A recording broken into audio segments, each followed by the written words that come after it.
What's going on, everyone? Matt from Cheat Code Central here. Today we're going to be doing something new that, frankly, we haven't done in quite a while.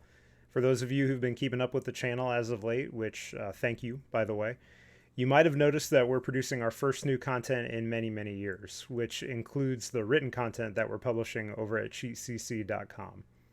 I've been pulling double duty as both the site's managing editor and handling all elements of our social media presence, which includes producing content for our YouTube channel. And today's video marks our first review as part of that revamp. The fine folks over at Spacelab Games were kind enough to provide us with a review copy of Shadow of the Orient, which I'm happy to report is a great little indie action platformer that's well worth your time and the $6 or $10 the studio is asking, depending on your platform of choice.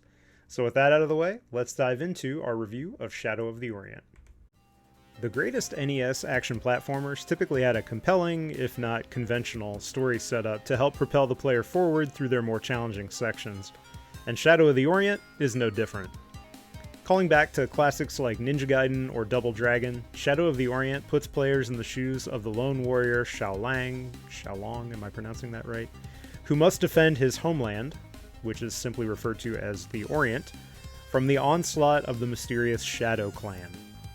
When the Shadow Clan returns after 200 years of peace and kidnaps the children of Xiaolang's village, the Bruce Lee lookalike does not hesitate to charge headfirst into danger to rescue them, ultimately hoping to put a stop to the Shadow Clan once and for all.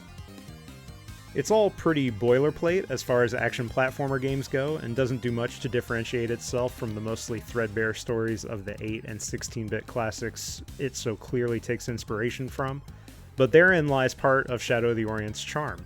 The story mostly serves as window dressing for the game's tightly paced and fat-free setup, which features 3 acts consisting of 5 levels each that all culminate in a pretty challenging boss battle with a unique enemy. We never really get many answers about who the Shadow Clan is or why they're so intent on kidnapping children, but the story does serve the purpose of giving some semblance of urgency to Shadow of the Orient's proceedings and allows the real stars of the game to shine, the combat and platforming. As far as action platformer protagonists go, Xiaolang really hits the mark in terms of both his offensive toolkit and his platforming abilities. The introductory level of Shadow of the Orient in Act 1 does a great job of walking players through all the different abilities they'll be using right from the get-go. There's a double jump available by default, as well as a wall climb, and together these two abilities make traipsing around Shadow of the Orient's well-designed levels a delight. There's a surprising amount of verticality and differentiation in platform layouts, which often require you to get creative with how you put Xiaolang's mobility to use. Spacelab Games has smartly unlocked the full suite of abilities right from the game's outset in an attempt to emphasize player expression. The same can be said of combat, which is snappy and responsive while simultaneously embracing simplicity. Players have a standard 3-hit combo when using the attack button on the ground, but this transforms into a Ryu from Street Fighter style Tatsumaki spinning kick when airborne. Mixing these two attacks is how you'll dispatch most enemies, but Shadow of the Orient also provides regular weapon drops that allow players to mix things up. There are ranged options such as fireballs and throwing knives, but the real kickers are the curved sword and bow staff that can be found tucked away in the dark corners of certain levels, giving you a distinct power advantage against the appropriately balanced enemies. The one downside to Shadow of the Orient's combat is its boss enemies. These foes, of which there are only 3, rely on some fairly simplistic attack patterns and are all too happy to get off cheap shots on Xiaolang as the player commits to a series of trial and error runs to eventually emerge victorious. Once you learn their attack patterns, these enemies rarely ever deviate from their programming, but they can be tricky to figure out in your first, second, or even third attempt.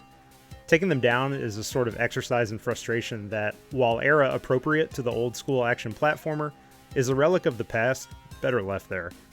But otherwise, Shadow of the Orient's combat is just plain fun. Once again, the setup of Shadow of the Orient is 3 major acts, which each consist of 5 levels and a boss battle. If one were to just focus on clearing each of the game's stages, then sure, you could probably clear Shadow of the Orient in an afternoon. What'll take you much longer to complete, though, is finding the 3 kidnapped children in each stage, along with 4 or 5 treasure chests with hidden, color-coded keys. Finding each of the secrets carefully hidden in each level is easier said than done, and many of them reside behind either hidden walls or some of the game's most perilous platforming challenges. There were several times during my playthrough that, in an attempt to find every secret in a level, It wasn't uncommon to spend the better part of 30 minutes on a single stage.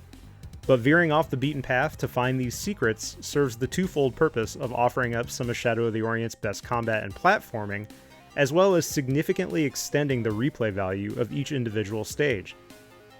And of course, being able to go back at will and revisit each stage as many times as you like only incentivizes these replays more.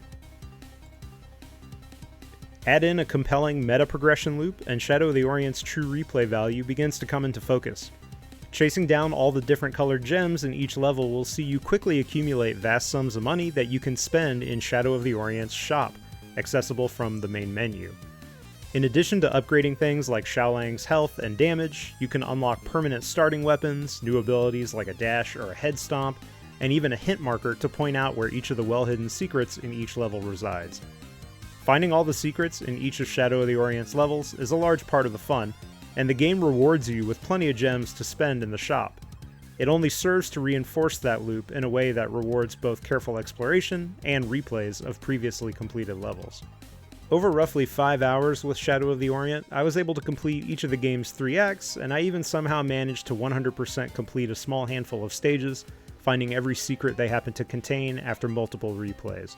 But I still have yet to attempt to tackle the optional speedrunning stages or come close to unlocking everything in the shop.